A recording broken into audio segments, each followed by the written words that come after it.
सध्या पोलिसांवर कामाचा तणाव वाढत असल्याची चर्चा असतानाच नागपुरातील सुराबर्डीतील एका पोलीस कर्मचाऱ्याने डोक्यात गोळी घालून आत्महत्या केली। ही खळबळजनक घटना शनिवारी सायंकाळी 5 वाजता उघडकीस आली। मंगेश मस्की असे आत्महत्या केलेल्या पोलीस कर्मचाऱ्याचे नाव आहे। पोलीस कर्मचारी मंगेश मस्की हे राज्य राखीव पोलीस दलात अंमलदार पदावर कार्यरत होते। ते सध्या डेप्युटेशनवर सुराबर्डीत अपारंपरिक प्रशिक्षण केंद्रात कार्यरत होते।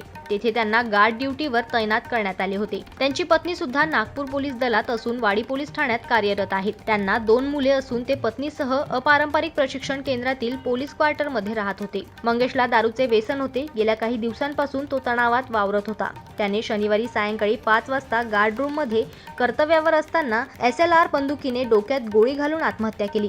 आवाज ऐकताच अन्य कर्मचाऱ्यांनी धाव घेतली। मंगेश रक्ताच्या थारोळ्यात पडलेला दिसला। त्यांनी लगेच वरिष्ठ पोलीस अधिकाऱ्यांना माहिती दिली। या प्रकरणी वाडी पोलिसांनी प्रकरणाची नोंद केली। मंगेश यांच्या आत्महत्येचे नेमके कारण अद्यापही कळू शकले नाही। मस्की यांनी कामाच्या ताणातून आत्महत्या केली की दुसरे काही कारणातून याचा तपास सुरू आहे।